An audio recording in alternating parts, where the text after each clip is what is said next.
Rotate your phone.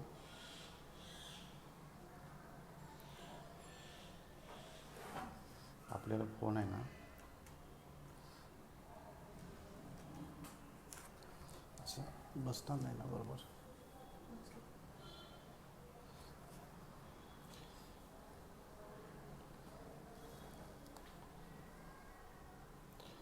Hello.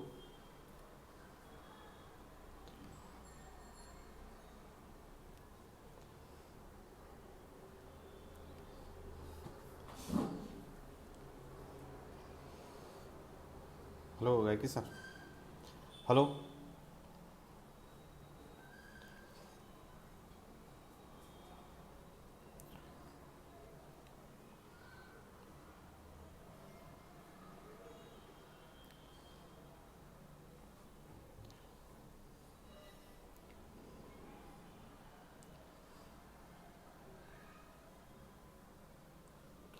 Hello.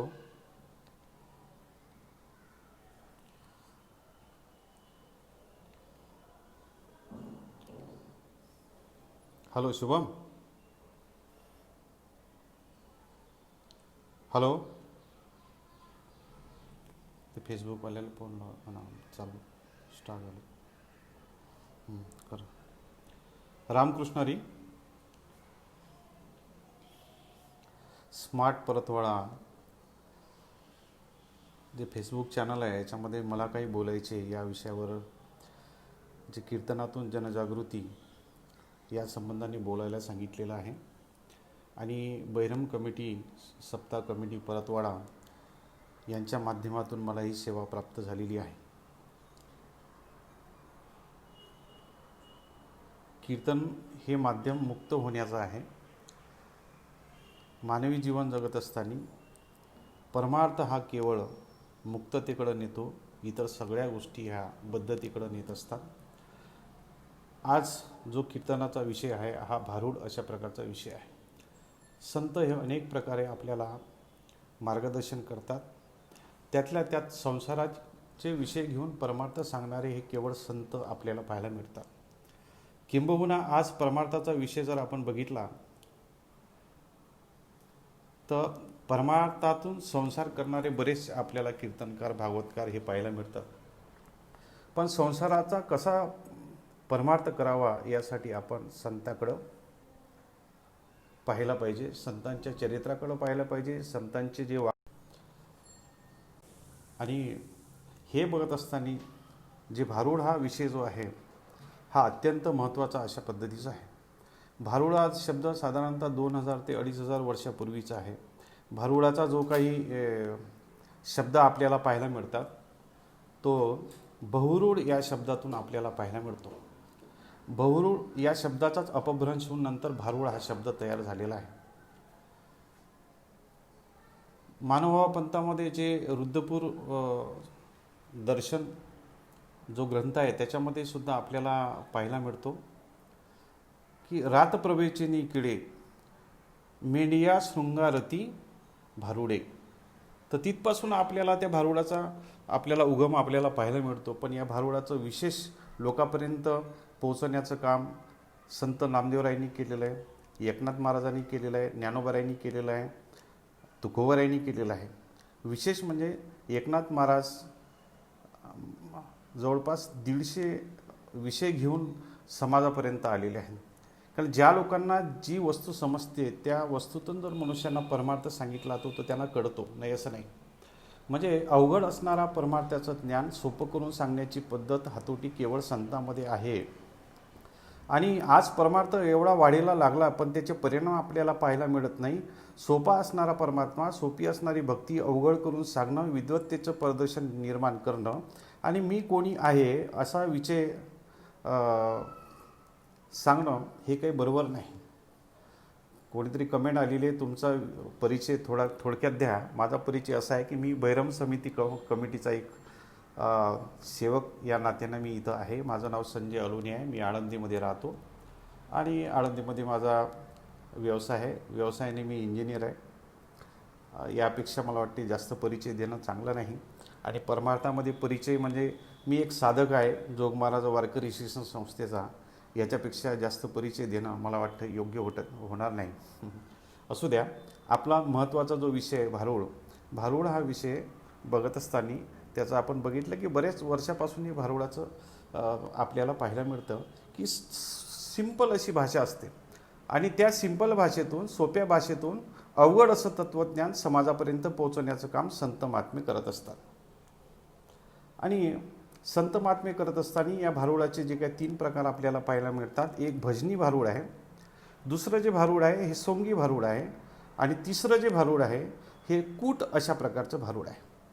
भजनी भारूड म्हणजे त्याच्यामध्ये कीर्तन केल्या जाते. नामदेवराय ललित प्रकरणातले जेवढे काही अभंग आहेत ते सगळे भारूड जे कीर्तन अशा प्रकारचे ते भारूड आपल्याला पाहायला मिळतात. म्हणजे कीर्तनाच्या माध्यमातून जनजागृती ही केल्या जाते, संतांनी केलेली आहे. केवळ कीर्तनाच्या माध्यमातून भारूड सांगितल्या जातात असं नाही.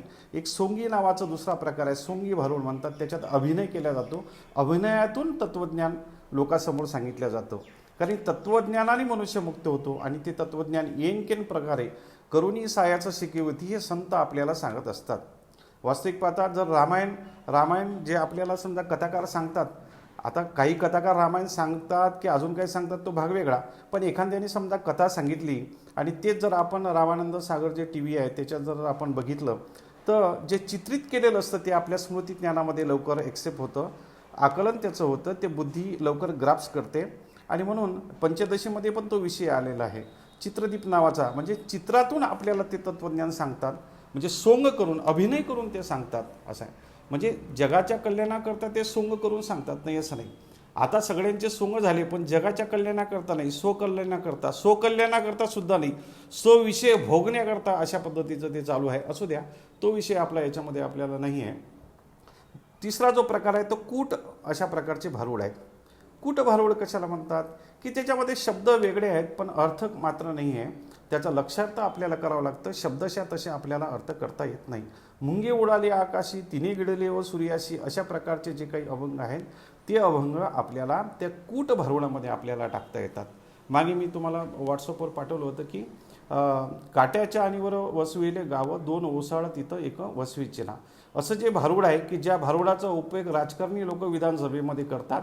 आता त्यांना विषय राहिला नसेल, याच विषयावर त्यांना बोलायचं असेल, असू द्या, पण त्यांना अर्थ मात्र निश्चित माहीत नाही. हे जे अभंग आहेत हे कूट अभंग आहेत.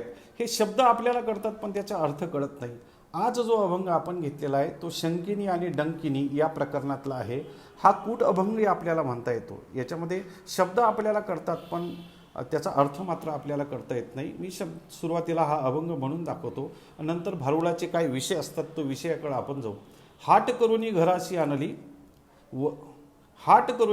आणली वसली वसरीच्या काठी रे, घरची बाईल बाहेर निघाली वसवसुनी लागे पाठी रे, शंकीन बाबा डंकीन या घरी, शंकीन बाबा डंकीन रे. चौशेराचा वरण भात केला वर भाजीचा गोळा रे, मोठे मोठे घास घेती भुरळ फिरवी डोळा रे, 8 भाकरी 12 पोळ्या धिरडी खादली 16 रे, पाणी पिऊन ढेकर दिला मराठी तिचा मोडारी. म्हणजे मराठी नावाची जी स्त्री आहे तिचं हे वर्णन केलेलं आहे. 12-16 लुगडी नेसली येईना पाटी पोटी रे, नवखनाची चोळी शिवली येईना उराची गाठी रे, एका जनार्दनी म्हणे बाबा ऐसी बाईल केली रे, तिच्या भयाने सर्व दैवते पडून या गेली रे. जे भारुडाचे अनेक प्रकार आहेत त्या प्रकरणामध्ये हे कूट अशा प्रकारचं आहे. भारुडाचे प्रकार पाहत असताना त्याच्यातले विषय, त्याच्यात ती अनन्यता आपल्याला पाहायला मिळते की भारुडामध्ये कुठल्या प्रकारचे विषय, काही मानव संबंधाने, मानवी गुणाच्या संबंधाने भारुडातले काही प्रकार केलेले आहेत. ते प्रकार करत असताना त्याच्यामध्ये जातीवादक अशा प्रकारचे काही भारुडं केलेले आहेत. जसं माडी आहे, माडीन आहे, महार आहे, मागीन आहे, भट आहे, भटीन आहे. हे जातीवाचक अशा प्रकारचे भारुडं आपल्याला पाहायला मिळतात. जात सांगणं हे संतांचं काही कार्य नाही. त्या जातीमागे जे काही लपलेलं आहे तत्त्वज्ञान ते सांगण्याचं महत्त्वाचं आहे. जसं माडी आहे, माडी काय करतो, जे शेतरूपी आपलं शरीर आहे, जे शेतामध्ये तो खुरपणी करतो, या शरीरामध्ये जे वासनारूपी जे तण आलेलं आहे ते काढण्याचा तो काय करतो, प्रयत्न करतो किंवा तो तण हे काढत असतो, वासनारूपी तण काढतो. म्हणजे त्याचा लक्षार्थ आपण घेतला पाहिजे.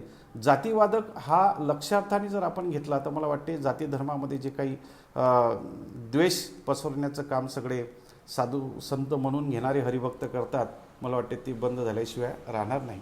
असू द्या की त्याच्यानंतर प्रबोधनात्मक अशा पद्धतीचे भारुडं आपल्याला पाहायला मिळतात. त्याच्यामध्ये वासुदेव आहे, जोशी आहे, दरवशा आहे, मलंग आहे, अशा प्रकारचे आपल्याला जे समाजाला प्रबोधन अशा पद्धतीचे करतात तो एक प्रकार पाहायला मिळतो. काही असे भारुड आहेत की ते व्यंगात्मक अशा प्रकारचे भारुड आहेत. व्यंग म्हणजे काय की आंधळे पांगडे है का ना, मुका बैरा, मुका झालो वाचा गेली, बैरा झालो या जगी, बैरा झालो या जगी, अशा प्रकारचे जे भारुड आहेत ते व्यंग या प्रकारातले भारुड आहेत. काही भारुडं सौरी व्यवसायात्मक अशा पद्धतीचे आहेत. सोयरी आहे, कुंटीन आहे, अशा प्रकारचे जे आहेत ते त्या प्रकारामध्ये मोडणारे आपल्याला अभंग भारुडं पाहायला मिळतात. काही हे भारुड आहेत गावगुंड या प्रकरणातले आहेत. आता गावगुंड हा शब्द काही नवीन राहिला नाही, हे सगळेच गावगुंड आपल्याला पाहायला मिळतात. त्याच्यावरही भाष्य मला नाथ महाराजांनी केलेलं आहे का. म्हणजे हे विषय पुढे येणार आहेत हे संतांना अगोदर माहीतच होतं, नाही असं नाही. काही असे विषय आहेत की चोपदारसारखे, दरबारी विषयासारखे अशा प्रकारचे विषय त्याच्यामध्ये आपल्याला पाहायला मिळतात. काही भारुडं त्याच्यानंतर जो प्रकार आहे तो भूतपिशाच, दैवी, अंबा, कोलाटणी अशा प्रकारचे, महालक्ष्मी अशा प्रकारचे भारुड आहेत. त्याच्यानंतर पशुपक्ष्याच्या संबंधाने भारुडं आपल्याला पाहायला मिळतात. टिटवी आहे, बैल आहे, कुत्रा आहे, येडका आहे, येडकामधानं तो पंचानन अशा प्रकारचं. म्हणजे त्याचा उपयोग तत्वज्ञानासाठी केलेला आहे. येडका सगळ्यांना माहीत आहेत, पण तत्वज्ञानामध्ये मी ब्रह्म आहे, तत्वमशी अशा प्रकारचे वाक्य कोणाला माहीत नाही. पण या सगळ्यांचा विचार करून ह्या सगळ्या गोष्टी संत महात्मे आपल्याला सांगतात. ठीक आहे. काही सण आहेत, खेळ आहेत, म्हणजे होळी आहे, शिमगा आहे, याच्यावरही भारुडं आपल्याला पाहायला मिळतात. हुतुतू आहे, हमामा आहे, अशा प्रकारचे खेळ याच्यामध्ये आपल्याला भारुडं पाहायला मिळतात. आणि त्याच्यानंतर दरबारी विषय म्हणजे अर्धहस्त, चोपदार अशा प्रकारचे विषय आहेत. काही सांसारिक विषयासंबंधाने काही भारुडं आपल्याला पाहायला मिळतात. संसारिक विषयामध्ये काय, सत्वर पावगे मला भवानी, रोडगा वाहिल तुला, अशा प्रकारचे संसारिक विषय त्याच्यामध्ये आपल्याला पाहायला मिळतात. त्याच्यामध्ये अंबा असेल, कुंटिनी असेल, ह्या सगळे विषय, सासू असेल, सासरा असेल, दादला असेल, ह्या बायल्या असेल, ह्या सगळ्या गोष्टी त्याच्यामध्ये आपल्याला पाहायला मिळतात. म्हणजे संत महात्म्यांनी समाजामध्ये होणाऱ्या सगळ्या ज्या गोष्टी आहेत या सगळ्या गोष्टीचं अवलंबन करून ते तत्वज्ञान तुमच्यापर्यंत नेलं. त्याचं एकमेव कार्य त्यांचं असते की परमार्थाचा आनंद सर्वसामान्य लोकांनी घेतला पाहिजे. जे सर्वसामान्य आहेत, ज्यांना ज्ञान नाही, अज्ञानामध्ये जे जीवन जगतात, त्यांना सुद्धा तो सुद्धा या ज्ञानाचा अधिकारी आहे असं संतांना वाटतं. आणि संतांचा एकमेव स्वार्थ जीवन जगण्याचा असतो की लोकांनी सुखी व्हावं, खळांचा खळपणा जावा आणि ईश्वर निष्ठांची मांदियाळी तयार व्हावी. ज्या बैरम कमिटीच्या माध्यमातून मी हे सेवा करण्यासाठी इथे आलेलो आहे, ही सगळी आमची ईश्वर निष्ठांची मांदिली आहे. हल्ली जे काही कीर्तनकार भरपूर प्रमाणामध्ये वाढलेले आहेत, प्रवचनकार भरपूर प्रमाणामध्ये वाढलेले आहेत, इतर संप्रदायामध्ये लोकांना सांगणारे उपदेशक भरपूर प्रमाणामध्ये वाढलेले आहे. हे देहनिष्ठांची मांदियाळी आहे बघा. ज्या अर्थी परिणाम आपल्याला पाहायला मिळत नाही, त्या अर्थी हे देहनिष्ठांची मांदियाळी आहे. आणि हे ईश्वरनिष्ठांची मांदियाळी मनुष्याने त्याच्यामध्ये सहभाग, त्या सत्संगामध्ये गेलो पाहिजे. आणि म्हणून या बैरम कमिटीच्या माध्यमातून जो काही भारुडाचा विषय तुमच्यापर्यंत घेतलेला आहे, जीव या जगतामध्ये आलेला आहे. आज आम्ही या संकटामध्ये, कोरोनाच्या संकटामध्ये, भौतिक घरामध्ये आपण आहोत. पण भौतिक घरामध्ये असून माणसाला भौतिक घरामध्ये संकटाने आपल्याला थांबवलेलं आहे. पण भौतिक घरामध्ये राहण्याकरता मानव जन्म नाही. मग आध्यात्मिक जे घरामध्ये कायमचं राहण्याकरता आपण इथं आलेलो आहे. ज्ञानोबा म्हणतात, निरंजनी आम्हा बांधलेले घर. त्या निरंजनी अशा प्रकारचं घर बांधून तिथे कायमचं राहणं हे आपलं काम आहे. त्यासाठी आपण या बहुता दिवसा फेरा आला या नगरात, त्यासाठी या मानव जीवनामध्ये आपण आलेलो आहे. आणि म्हणून या आध्यात्मिक घरामध्ये जाण्याकरता वास्तविक पाहता आपण जीवदशेला आलो, अज्ञानामुळे आलेलो आहे, या प्रपंचामध्ये आलेलो आहे. या प्रपंचामध्ये आल्यानंतर प्रपंच हा एक प्रकारचा काय बाजार आहे. बाजारामध्ये देवाणघेवाण अशा प्रकारची होते. काय आपण मुळात मुक्तच होतो. मुक्त होता परी पडे झाला बद्ध, घेऊन या छंद माझे माझे. या प्रपंचाच्या बाजारामध्ये आल्यानंतर हे माझं म्हणायला गेलो आपण, आणि परिणाम काय झाला की आकर्षक असणारा जो काही घाट आहे, जो काही व्यवहार आहे, जो काही बाजार आहे, त्या बाजारामध्ये गेल्यानंतर आकर्षकता कशामध्ये आहे? विषयामध्ये आकर्षकता आहे. आणि ती विषय सेवन करण्याची इच्छा त्या जीवाला झाली, कारण जीवाला असं वाटलं की त्या विषयापासून सुख होईल, आणि म्हणून तो बाजाराला गेला आणि विषय घेऊन तो घरापर्यंत आला. पहिले घराची जी कल्पना होती ती कशा प्रकारची कल्पना होती? ओढा होता. काही काम असलं की मनुष्य ओट्यापर्यंत यायचे, निरोप सांगायचे, निघून जायचे. त्याच्यापेक्षा जास्त महत्त्वाचं काम असलं की अंगणापर्यंत यायचे, निरोप द्यायचे, निघून जायचे. एखादं गुप्त काम सांगायचं असेल तर ते ओसरीपर्यंत यायचे, म्हणजे अंगणामध्ये हातपाय धुवायचे. म्हणजे पूर्वीपासून ही आपली संस्कृती आहे की एक एक स्टेपनं मनुष्याने घरामध्ये गेलं पाहिजे. तसं अध्यात्माचं जे काही घर आहे ते सुद्धा एक एक स्टेपमध्ये आपल्याला त्या अध्यात्मापर्यंत जावं लागेल. त्या बाजारामधून जे काही विषय वासनारूपी स्त्री त्यांनी घेऊन आणलेली आहे, ती विषय वासनारूपी स्त्री त्या ओसरीपर्यंत आणून त्यांनी सोडलेली आहे. ही ओसरी कुठली आहे बरं? ही ओसरीचा विचार करत असताना या शरीरामध्ये, अंतःकरणामध्ये जे मन आहे, त्या मन हेच ओसरी आहे. त्या काठावर त्यांनी विषय वासनारूपी ओसरी आणून ठेवलेली आहे. त्याचा परिणाम असा झाला की आतमध्ये सद्वासना आहे आणि यांनी विषय वासना बाजारातून आणलेली आहे, आणि त्यामुळं काय झालं की विषय वासना ती काठावर, मनावर येऊन बसली. कारण की ती जोपर्यंत आतमध्ये सद्वासना आहे तोपर्यंत विषय वासना प्रवेश करू शकत नाही. आणि सद्वासनेनं विषय वासनेला बघितलं की सद्वासना तिथं राहत नाही, म्हणजे परमात्मा तिथं राहत नाही. तैसा हृदयामध्ये रामा, परमात्मा त्या हृदयामध्ये आहेच, पण विषयाचं त्याच्यामध्ये प्रवेशीकरण झालं की ते परमात्मा तिथं राहत नाही. का? की हा जो मायेचा बाजार आहे, म्हणजे हे जे शंकिनी आणि डंकिनीचा जो प्रकार आहे ना, हा मायेची विकृती आहे बघा. 72 कोटी कात्यायनी, त्यात शंकिनी डंकिनी 72 कोटी कात्यायनी आहे. कात्यायनी म्हणजे देवीचं एक स्वरूप आहे. ही शंकिनी डंकिनी सुद्धा एक स्त्रीचं अशा प्रकारचं स्वरूप आहे. ती विषय वासना घेऊन आपल्या अंतःकरणापर्यंत, मनापर्यंत ती येते, आणि अशी हे शंकिनी डंकिनी आपल्याला जन्ममरणाच्या चक्रामध्ये आपल्याला थांबवते. का थांबवते? तिचं कारण असं आहे की ही जी स्त्री आहे हिने मोहरूपी कुंकू लावलेला आहे आणि तृष्णारूपी आसनेवरती बसलेली आहे. जी स्त्री तृष्णारूपी आसनेवर बसलेली आहे ती मोहरूपी कुंकू लावून आल्यामुळं आपण त्या विषयाच्या अधीन अशा पद्धतीचं झालेलो आहे. आजच झालेलो असं नाही, कळलं का? जन्मजन्मापर्यंत आपण तेच विषयाचे भोग आपण भोगतोय, त्याचे संस्कार आपल्या वृत्तीवर झालेले आहे, आणि म्हणून विषयाचा संग आपल्याला जास्त लागल्या कारणाने त्याची ताटातूट होण्याकरता फार आपल्याला कसरत अशा प्रकारची करावी लागते. कोणीतरी विचारलं बैरमबुवाचा इतिहास काय? वेळ भेटला तर आपण त्याचा विचार करू. ही शंकिनी घरामध्ये आली. परिणाम काय झाला की सद्वासना जी काही आपल्याजवळ होती ती निघून गेली, आणि म्हणून काय झालं, ती वसवसूनी लागे पाठी रे. सद्वासना गेली. सद्वासनेसोबत आपलं लग्न झालं होतं, त्याच्यासोबत आपण एकरूप झालेलो होतो. तुकाराम महाराज म्हणतात की तुका म्हणे मुक्ती परनिली नवरी, आता दिवस जारी खेळीमेळी. पण तो परत खेळीमेळी अशा पद्धतीचे दिवस होते. पण ही विषय वासना आल्यामुळं काय झालं की आपण त्या विषयाच्या अधीन गेलो, आणि विषय नंतर आपल्याला परेशान अशा पद्धतीचे करायला लागले. सुखरूप असणारा हा जीव दुःखरूप अशा पद्धतीचा झाला, आणि दुःखरूप झाल्यामुळं त्याला दुःख झालं. परिणाम काय झाला? सद्वासना गेली, परमात्मा गेला. आता त्याला कोण या संसारामध्ये तारू शकते? कोणीच अशा पद्धतीचं तारू शकत नाही. पण परमात्मा मात्र दयाळू आहे, कृपावंत आहे. त्यांनी ठीक आहे, तुम्ही जीवदशेला आलेले आहेत, दुःख आहेत, पण तुम्ही माझ्याकडे येण्याकरता बऱ्याच पायऱ्या भगवंतांनी आपल्याला दिलेल्या आहेत. त्या पायऱ्या पुढच्या सगळ्या अभंगाच्या चरणामध्ये आपल्याला पाहायला मिळतात.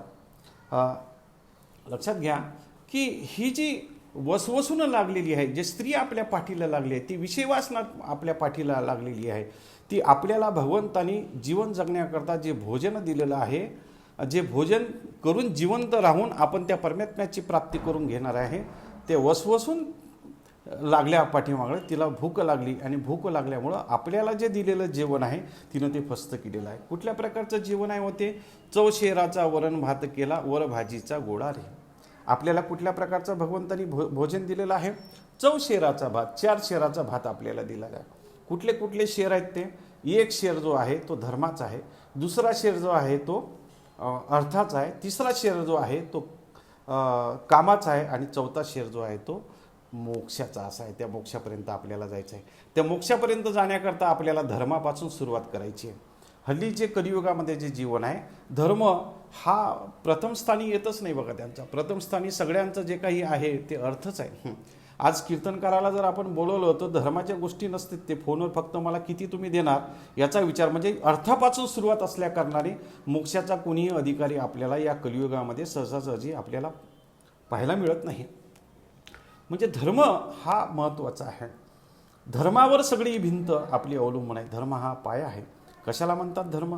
धर्म सांगणाऱ्याला जर विचारला तर काय धर्माची व्याख्या करतील? हिंदू, मुस्लिम, शीख, ईसाई अशा प्रकारचे धर्म हे धर्म आहेत का? हे धर्मात नाही. जे निश्रेयाची प्राप्ती करून देणार आहे, इहलोक आणि परलोकामध्ये सुखाची प्राप्ती करून देणारा जो जे काही आहे तो एक प्रकारचा धर्म आहे. कळलं का? वैदिक सनातन धर्म हा धर्म आहे. याच्या अंतर्गत सगळे धर्म आहेत. आणि मला सांगा, गीता हा धर्म आपला धर्मग्रंथ आहे, बायबल एक धर्मग्रंथ आहे, कुराण हा धर्मग्रंथ आहे. हे ग्रंथ एकमेकाशी कधी भांडत नाही, पण हे सांगणारे लोक एकमेकाशी भांडतात, कारण की धर्माचं मूळ यांना आतापर्यंत कळालेलं नाही. आणि हे यांना असंच ठेवायचं आहे, कारण की परमार्थाचा व्यवहार करून आपलं जीवन सुखकर होईल अशा चुकीच्या आशेने जीवन ते एक प्रकारचं जीवन जगत आहे. मग धर्म कशाला म्हणावं, काय म्हणावं? संतांचं जे वाङ्मय आहे ते आपण अवलंबलं पाहिजे. पुराणं त्यासाठी अवलोकन केलं पाहिजे.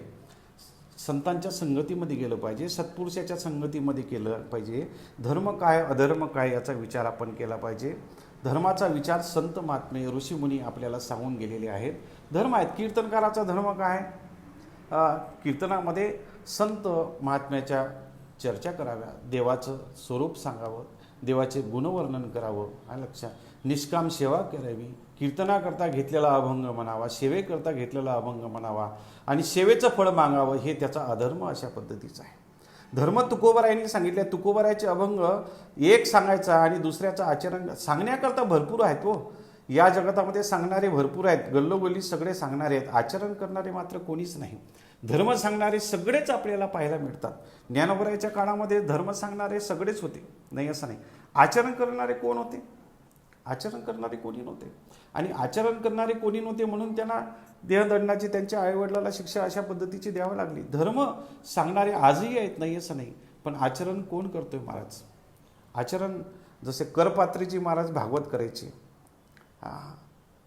काय त्यांची निष्काम अशा प्रकारची सेवा होती. आता त्यांचं नाव घेऊन भागवत करणारे बरेच आहेत, पण त्यांच्यासारखं भागवत करणारं कोण आहे का? कोणी नाही. म्हणजे धर्म सांगणाऱ्यांनी पहिले धर्म समजून घेतला पाहिजे. तुझं ज्ञान सांगेल विज्ञान शीत ज्ञानमराय म्हणतात की पहिले विज्ञान समजून घेतलं पाहिजे, मग ज्ञान समजून धर्म अधर्म किम धर्म अधर्म ह्या समजून घेतल्या पाहिजे. आणि नंतर मग त्या धर्माने प्राप्त होणारा अर्थ तो मनुष्याला समाधान अशा पद्धतीचा प्राप्त करून देत असतो. केवळ संपत्ती तर रावणाकडे भरपूर होती. आज रावणाची संपत्तीच नाही, त्याच्या कुळातला कोणीही आतापर्यंत शिल्लक नाही. का? अधर्म त्याच्या ठिकाणी निर्माण झाला आणि म्हणून कुळाचा सुद्धा कोणी आतापर्यंत त्याचं शिल्लक असं कोणी राहिलेलं नाही. म्हणून धर्म हा अत्यंत महत्त्वाचा आहे. धर्माने जर आपण राहिलो तर धर्मच आपलं रक्षण करतो. आणि किंबहुना हा आत्मविश्वास जे साधक असतात, जिव्हाळ्याचे परमार्थ करणारे लोक असतात, त्यांच्यासाठी माझं हे प्रवचन आहे बरं का. ज्यांना जिव्हाळ्याचा परमार्थ करायचा नाही, परमार्थ म्हणून संसार साधायचा आहे, त्यासाठी मला तुम्हाला काही सांगायची गरज नाही.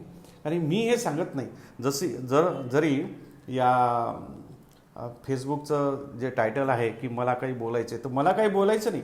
जे तुकोबरायला बोलायचं आहे तो निरोप मला तुम्हाला सांगायचा आहे. तुका म्हणे माझं धाडीली निरोपा, तसं बहिरमवाल्यांनी ज्याला मला निरोप द्यायला सांगितलं आहे तो मी तुम्हाला निरोप देतो. बाकी याच्यामधून फार वेगळं असं काही नाही. चौशेराचा वरण भात केला म्हणजे धर्माने माणसानं राहिलं पाहिजे. धर्माने अर्थाजनक जोडून या धन उत्तम व्यवहारे उदास विचारे वेच करी, अशा प्रकारचं त्याचं जीवन असलं पाहिजे. मग फक्त वेचच करायचं का? नाही. त्याचं काय दान धर्मसुद्धा अशा करा, तो विषय नंतर येणारच आहे. चांगल्या पद्धतीनं संसार करावा, नाही असं नाही. चांगल्या पद्धतीनं वारकरी संप्रदायामध्ये किंवा इतरही संप्रदायामध्ये जे संत होऊन गेलेले आहेत, नित्यनैमित्तिक सगळे आपले कर्म करूनच त्यांनी परमार्थ केलेला आहे. केवळ या गावातून त्या गावात, त्या गावातून त्या गावात ते बोंबलत कधीच फिरलेलं नाही आहे. आणि म्हणून त्यांचं नाव आज आपणही घेतो आणि त्यांच्या नावाने आपण परमार्थ करतो. कधी असा फिरस्ती तो कधी नाही, कारण की फिरणारा मनुष्य हा मृतवत अशा पद्धतीचा असतो, कीर्तनकार सांगतात. आणि कीर्तनकार रात्रंदिवस फिरत राहतात. असू द्या, तो विषय नंतर आपण विचार करू. धर्म अर्थ आणि धर्म अर्थाने मग कामाचं मनुष्याने सेवन केलं पाहिजे. सीमित अशा प्रकारचं कामाचं सेवन केलं पाहिजे. आणि धर्म अर्थ काम झाला की त्याच्यानंतर त्याला मोक्ष हा ठेवलेलाच आहे. आणि मोक्षामध्ये गेल्यानंतर त्याला काय, आता सुख आहे, त्याच्या पलीकडं काहीच नाही. अवघेची त्रैलोक्य आनंदाचे असं सुख आहे. मग ज्याला धर्म अर्थ काम हे व्यवस्थित साधता येत नाही, कमीत कमी त्याला वर भाजीचा गोळा रे. भाजीचा गोळा म्हणजे काय, भक्ती. कळलं का? ज्याला धर्म अर्थ काम याच्यामध्ये थोडी काहीतरी अवघड अशा पद्धतीची गोष्ट कलियुगाच्या संबंधाने, सामाजिक परिस्थितीच्या संबंधाने येते, त्यांनी भक्ती करावी. 9 भक्ती आहे, 10 भक्ती आहेत. गुलाबराव महाराजांनी 16 भक्ती सांगितलेल्या आहेत, जे परतवाड्याच्या साईडचेच आहेत. काय झालं की तत्त्वज्ञानाचा उगम हा जरी पश्चिम महाराष्ट्रामध्ये झाला असेल तरी विदर्भामध्ये त्याचं प्रात्यक्षिक आपल्याला पाहायला मिळते. ज्ञानोबरायचं प्रात्यक्षिक गुलाबराव महाराजांनी केलेलं आहे आणि तुकाराम महाराजाचं प्रात्यक्षिक संत गाडगे बाबा यांनी केलेलं आहे. असं आहे. त्याच्यामुळे विदर्भ हा अत्यंत महत्त्वाचा असा भाग आहे. पाहिजे तसा परमार्थ वारकरी संप्रदायाचा तिकडं आता वाढतोय, नाही असं नाही, पण सुरुवातीच्या काळामध्ये व्हायला पाहिजे होतं, त्या गोष्टी झाल्या नाही. असू द्या, हा बैराम सप्ताह कमिटीच्या माध्यमातून ह्या गोष्टी करणं चालू आहे. त्याला विशेष असं योगदान तिकडचे जे सात्विक लोक आहेत, जे जिव्हाळ्याचे परमार्थ करणारे लोक आहेत, जे ईश्वर निष्ठांचे जे मांदी येणे ते करतात.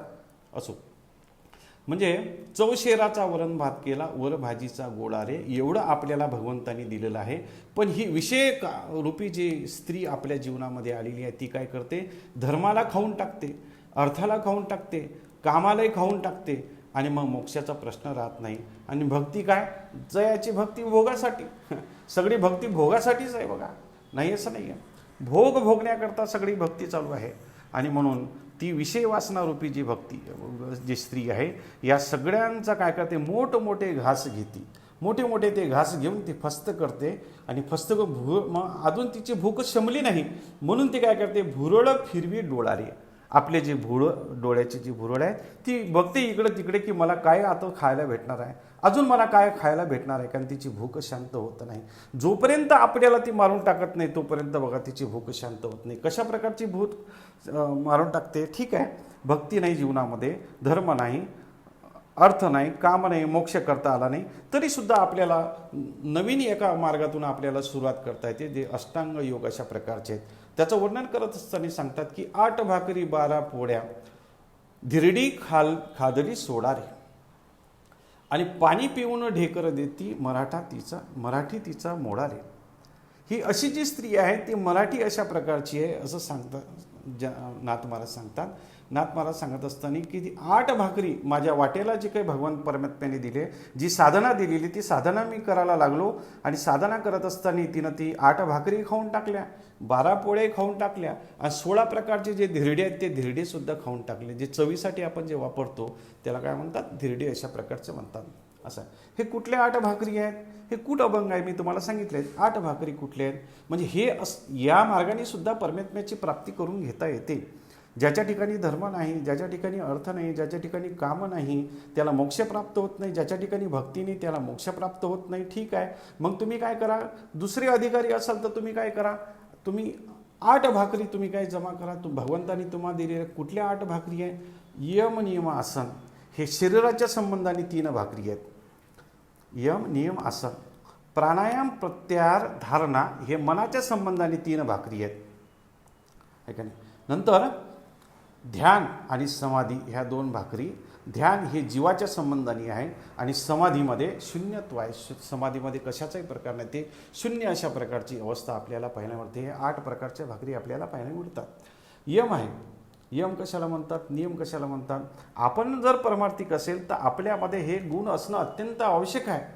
हे नसताना म्हणजे अधिकार नसताना, ह्या 8 भाकरी नसताना, 12 पोळ्या नसताना, चौशेराचा भात नसताना, भाजीचा गोळा नसताना जर तो भक्तीला लागला तर त्याची भक्ती परिपूर्ण कधीच होत नाही, परमात्मा त्याला कधीच प्राप्त होत नाही.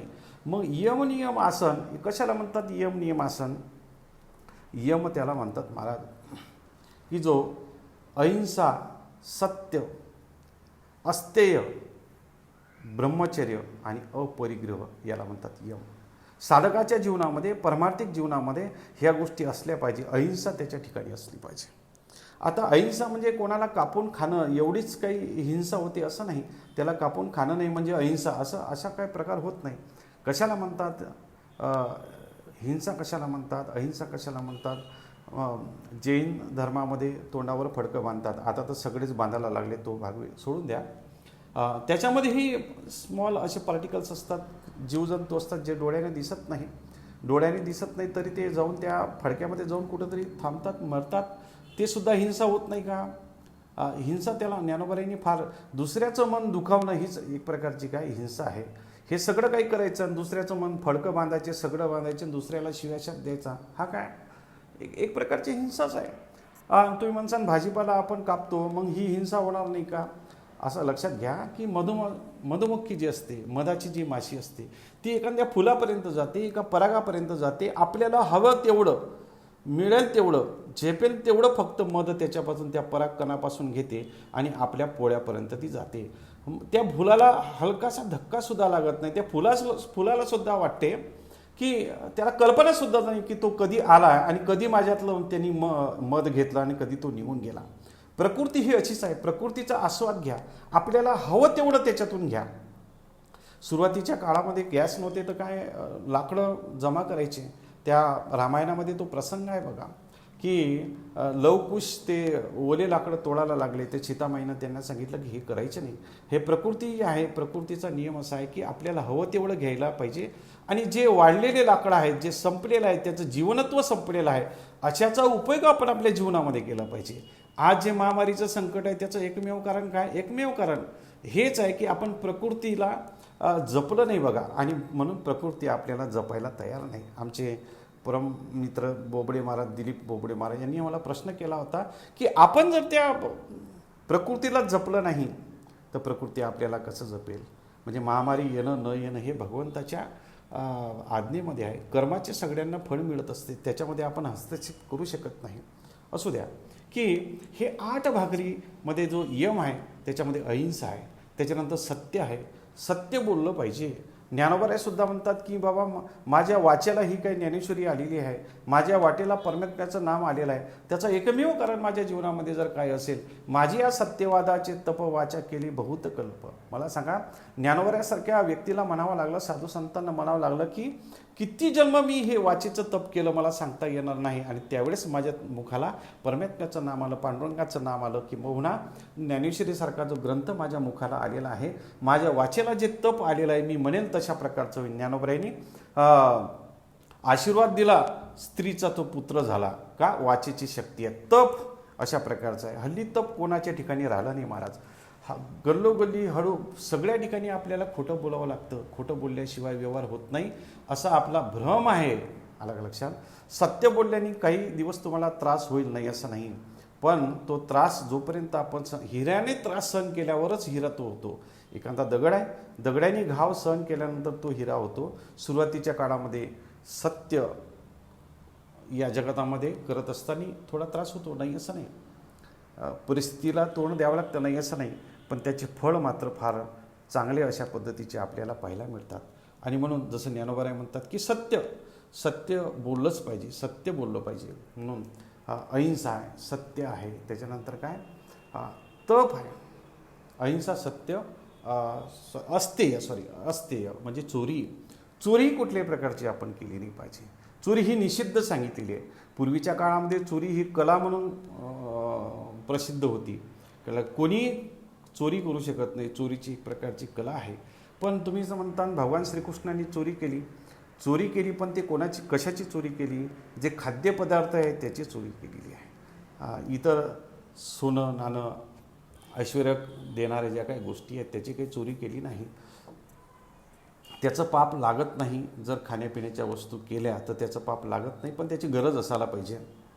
असं भक्तिबाबांनी एक वेळा इंद्रायणीच्या तीरी कीर्तन करत असताना सांगितलं होतं. असू द्या की चोरी ही नाही केली पाहिजे. हल्ली चोरीचा एवढा ऊद आलाय महाराज, अत्यंत चोरी कोण करतो? हे काही तुम्हाला सांगायला नको म्हटलं काय. जे संत महात्मे म्हणून घेतात खरे तर हेच चोर अशा पद्धतीचे आहेत. चोराची व्याख्या करत असताना हे माझं म्हटलं, शरीर माझं म्हटलं की तो चोर झाला आहे, कळलं का. हे बिल्डिंग माझी म्हटली, हे मठ माझा म्हटलं, हे सप्ता माझा म्हटलं की तो काय झाला, चोर झाला. माझेपणा त्या ज्याला ज्याला चिटकला तो हे या जगतामध्ये कोण आहे, चोर अशा प्रकारचा आहे. माझं घर, माझं शेत, माझा बिझनेस आहे की नाही, माझी नोकरी, माझे पैसे, माझे पुत्र, माझी पत्नी, हे माझं जेवढं आहेत ना, हे सगळे कसे आहे, चोर आहे. आणि म्हणून ऐकणाऱ्यांनी लक्षात घेतलं पाहिजे की आपण कोण आहे. माझं ज्यावेळेस आपण म्हणू त्यावेळेस चोर आहे. कारण की देवे दिला देह भजना गोमटा, हे सगळं दिलेलं आहे. जे दिलेलं आहे त्याचा मालक कोणीतरी वेगळा असतो. हे आपल्याला भाड्याने अशा पद्धतीचं दिलेलं आहे. भाड्याच्या रूममध्ये राहताना हे माझं घर आहे असं म्हणत नाही, आहे का नाही, हे मी भाड्याच्या घरामध्ये राहतो, हे माझं घर नाही, अशा पद्धतीचं म्हणतो. असू द्या. म्हणून अस्तेय अशा पद्धतीचं जीवनामध्ये नसायला पाहिजे, चोरी नसायला पाहिजे. त्याच्यानंतर ब्रह्मचर्य आहे. ब्रह्मचर्य याची एकच समाजामध्ये कल्पना आहे किंवा मैथुनादी जे काही क्रिया न करणं यालाच काय म्हणतात, ब्रह्मचर्य म्हणतात. पण असा त्याचा अर्थ होत नाही, सीमित अर्थ होत नाही. विद्यार्थ्याचा ब्रह्मचर्य धर्म वेगळा आहे. गृहस्थाश्रम जे काही धर्म आहेत त्याचे ब्रह्मचर्य धर्म वेगळा आहे, आलं लक्षात. आणि वानप्रस्थातला ब्रह्मचर्य धर्म वेगळा आहे. संन्यासाचा ब्रह्मचर्य धर्म हा वेगळा आहे. हा भगवान परमात्म्यांनी 16,108 बायका केल्या तरी तो काय ब्रह्मचारी अशा प्रकारचा होता. ब्रह्मचारी होता का, एवढं लग्न करून तो ब्रह्मचारी कसा राहिला. ब्रह्मचारी हा काही त्या लग्न केल्यावर अवलंबून नसतं काय. ब्रह्मचारी हे वेगळ्या पद्धतीने पाळावं लागतं, नाही असं नाही. हल्ली जे ब्रह्मचारी म्हणून घेणारे जे लोक आहेत फार अत्यंत कठीण आहे महाराज, कळलं का. आपण हरिभक्त म्हणतो, ब्रह्मचारी म्हणतो, बरेचसे पत्रिकेवर पण आपल्याला ब्रह्मचारी म्हणून लिहिलं आहे. का हो, तो महाराज तो गादीवर बसला तो ब्रह्मचारी, कसला ब्रह्मचारी आहे. ब्रह्मचारी तो नाही आहेत. असू द्या, फार मोठ्या गोष्टी याच्यामध्ये आपल्याला पाहायला मिळतात. जो गृहस्थाश्रमामध्ये आहे त्यांनी ब्रह्मचर्य आपल्या पत्नीशी एकरूप असणं, प्रामाणिक असणं, हे काय ब्रह्मचर्याचं एक प्रकारचं लक्षण आहे. आता तर असं आहे, आळंदीमध्ये, पंढरपूरमध्ये अशा काही गोष्टी आपल्याला पाहायला मिळतात. इथं महाराजालाही मुलगी होते आणि त्याच्या मुलालाही मुलगी होती किंवा मुलीलाही मुलगी होती, असे प्रकरण आपल्याला पाहायला मिळतात. हे काही ब्रह्मचर्याचे लक्षणं आहेत का, लक्षणं नाहीत. हे वास्तविकता तुमच्याकडं पोचावी म्हणून ही मी गोष्ट तुम्हाला सांगतो. एक हल्ली महाराज आहे बघा, त्याची मुलगी 10वीमध्ये आहे आणि तिची मैत्रीण 10वीमध्ये आहे. या पठ्ठ्याने काय केलं का, आपल्या मुलीच्या मैत्रिणीसोबत लग्न करून आळंदी घातली. हे काय ब्रह्मचर्याचे लक्षण आहेत का, ब्रह्मचर्याचे लक्षण नाही आहेत. आणि मग धर्माचार्य म्हणून लिहून घेणारे असे लोक आपल्याला पाहायला मिळतात. नाही असं नाही, असे धर्माचार्य पण म्हणून घेतात. ते त्यांची पत्रिका जर पाहिली तर त्याच्यामध्ये ते धर्मभूषण अशा नावाचे लोक येतात. आमच्याकडं तर ते कारंजा तालुक्यात धर्मभूषणचं ऊत आलं आहे बघा. धर्म काय हे त्यांना कळत नाही, धर्मभूषण म्हणून घेणारे बरेच आपल्याला पाहायला मिळतात. नाही असं नाही. असू द्या, ब्रह्मचर्य त्याच्या ठिकाणी असलं पाहिजे. त्याच्यानंतर म्हणजे ब्रह्मचर्य झालं. त्याच्यानंतर काय की परिग्रह, जे काही परिग्रह आपण जे जमा करतो, ह्या सगळ्या गोष्टी ज्या आहेत याचा काय केला पाहिजे, त्याग केला पाहिजे. मठमठादी ह्या ज्या गोष्टी आहेत, ऐश्वर्य ह्याच्या गोष्टी आहेत, साधकांनी बरं का, साधकांनी ह्याचा अपरिग्रह केला पाहिजे. आपल्या नावावर बरेचसे जागा करणारे महाराज लोक आपल्याला पाहतात. वारकरी शिक्षण संस्थेमध्ये जे काही संत महात्मे आम्हाला शिकवून गेलेले आहेत किंवा आताही मारुती महाराज कोरेकर आहेत, यांनी एवढ्या उभ्या आयुष्यामध्ये 1 गुंठा काय 1 पाऊलसुद्धा जागा आळंदीमध्ये परचेस केली नाही. त्यांचं असं म्हणणं आहे, हे सगळे ज्ञानोबरायचं आहे बघा. आपल्याला अपरिग्रह आहे. आपण कसल्याही पद्धतीचा आपण गोडा वस्तू केल्या नाही पाहिजे. आमचे गुरुवर्य विठ्ठल महाराज घुले काय होतं बघा, एक फुटकी पेटी होती आणि 2च धोतर त्यांना राहायचे. जोपर्यंत ते फाटत नाही तोपर्यंत नवीन धोतरसुद्धा ते घ्यायचे नाही. एवढे अपरिग्रह आहे ते राहिले. आणि त्याचा परिणाम असा झाला की पांडुरंगाच्या चरणी सांगून बघा त्यांनी आपला देह ठेवला. आणि मला वाटते ज्याला परमार्थ करायचा आहे त्यांनी अपरिग्रह अशा पद्धतीचं केलं पाहिजे. आज फिरणारे एक तर आळंदीत मठ बांधतात, नाही तर आपला जिल्हा सोडून दुसऱ्या जिल्ह्याच्या ठिकाणी मठ बांधतात. हे सगळा अपरिग्रहामध्ये बसत नाही, यमामध्ये बसत नाही. म्हणजे हे परमार्थाचं लक्षण नाही, हे आपण लक्षात घेतलं पाहिजे. चला, यम झाला, ठीक आहे. त्याच्यानंतर नियम झाला. काही नियम असले पाहिजे. शौच, संतोष, तपस्वाध्याय, ईश्वर प्रणिधान, हे काय नियम अशा प्रकारचे. स्वच्छ म्हणजे शुद्धता, जीवनामध्ये शुद्धता असली पाहिजे, कळलं का. म्हणजे बुद्धीची असेल, शरीराची असेल, मनाची असेल, ह्या शुद्धता आपल्या ठिकाणी असल्याच पाहिजे. कुबुद्धी नसायला पाहिजे, चांगल्या अशा प्रकारची बुद्धी असली पाहिजे. बाह्यांगाने अशा प्रकारची शुद्धी असली पाहिजे. लक्षात घ्या, बाह्यांग तेवढंच महत्त्वाचं आहे जेवढं अंतरंग महत्त्वाचं आहे बघा. केवळ अंतरंगावर लक्ष ठेवून चालत नाही, बाह्यांगापासून अंतरंगामध्ये प्रवेश आहे. बाह्यांग असल्याशिवाय अंतःकरण हे फलीभूत होत नाही. जसा कच्चा आंबा जर आहे, कच्चा आंबा त्याची जी आंब्याची जी बाहेरची साल आहे हे ते काय, त्याचं बाह्यांग आहे. आणि आतमध्ये जे रस आहे तो कसा आहे, अंतरंग आहे, ज्याचं आपण सेवन करतो. अंतरंग महत्त्वाचंच आहे, ज्याचं आपल्याला सेवन करायचं आहे. पण जोपर्यंत त्या आंब्याला साल नाही तोपर्यंत अंतरंग टिकेल कसं, कळलं का. आणि म्हणून मी माझ्या कीर्तनामध्ये बऱ्याच लोकांना म्हणतो, अरे धोतर घाला, हे करा, ते करा, तुम्हाला बरेचशा पैसा पाणी आहे, बरेचसे श्रीमंत तुम्ही लोक आहात, काय 200-300 रुपयाचं धोतर भेटते ते सुद्धा तुम्ही घालत ना. त्याच्या सांगण्यामागचं जे उद्दिष्ट आहे ते हेच आहे की बाह्यंग मनुष्याने पत्करलं की अंतरंग सहजच मनुष्याच्या जीवनामध्ये येते. कारण की त्याची लाज पूर्ण त्याची निघून जात असते बघा, म्हणलं का. सुरुवातीला आमच्या जीवनामध्ये ते होतं नाही असं नाही, पण हळूहळू त्याची सवय मनुष्याच्या जीवनामध्ये होऊन जाते. कारण की म्हणून स्वच्छ हा जीवनामध्ये असला पाहिजे, शुद्धता मनुष्याच्या जीवनामध्ये असली पाहिजे, मग संतोष असला पाहिजे. ठेविले अनंते तैसे चिरावे, चित्ती असू द्यावे समाधान. ठेविले जसं ठेवलं तसं ठेवलं पाहिजे. महामारी आहे. एक साधू संत होते, जहाजामध्ये ते चालले, जहाजामध्ये वादळ सुटल्यानंतर पाणी त्याच्यामध्ये यायला लागलं, त्या जहाजामध्ये, त्या होडीमध्ये. छोटीशी होडी होती, बरेचसे लोक बसले होते. साधू ज्यावेळेस ते पाणी येत होतं त्यावेळेस एक साधू महात्मा जे होता, समुद्रातलं पाणी किंवा नदीतलं पाणी तो नावेमध्ये टाकवतात. लोक म्हटले, काय वेळ आहेस का तू, पहिलेच पाणी येत आहे, अजून तू पाणी टाकत असेल तर डुबल्याशिवाय राहणार नाही, डुबेल ते एखादी.